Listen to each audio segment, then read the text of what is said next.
Southeast Alaska has the greatest combination of glaciers, mountains, forests, whales, bears. The waterways provide us a unique insight into the fjords, the meadows, and the islands. It's the absolute best way to see Alaska. This is very exciting.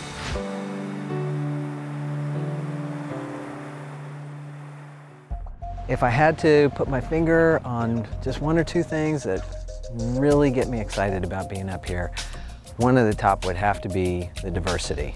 A lot of people that come up here, they look around, and think, wow, a lot of trees, a lot of water, you know, a lot of rocks, but then when you get off the ship, you get onto the land, you get into a kayak, and you see the incredible amount of diversity out there to be explored.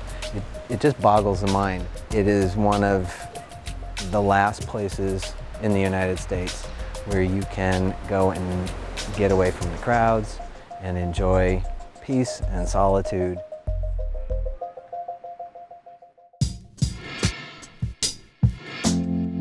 Only some of the humpback whales in this area will do the cooperative bubble net feeding, which is when they'll dive down and one whale will circle around and blow bubbles out of their blowholes and create a curtain or a cylinder of bubbles that contains fish, and it concentrates them into a tight ball, and the whales can just come up through that mass of fish with their mouths open. Right there!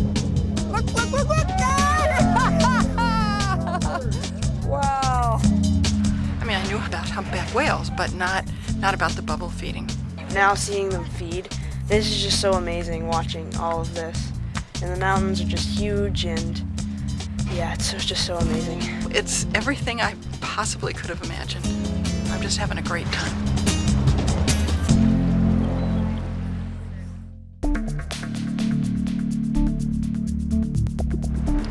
We got some great calving going on here. We should try and get a little bit of a closer look at it.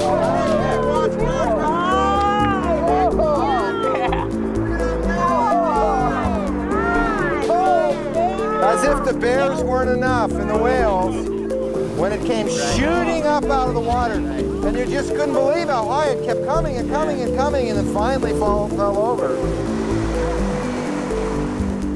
Good morning, it's 7 a.m. Stretch class will be starting on the aft bridge deck with Laura in just a few minutes if you'd like to join her. And we do plan to spin around and go over to make a close pass at that waterfall behind us.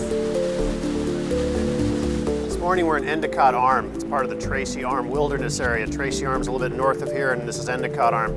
There are these two very long, beautiful fjords that knife into the continent of North America. They both empty out into Stevens Passage a little bit to the west of us. It's a spectacular place to see the glaciers and the landforms that were caused by them. We're waking up in actually Glacier Bay National Park, and we're in the lower bay right now, cruising up toward the big tidewater glaciers, which this park is really renowned for. We get to travel along what's typically known as an ecotone.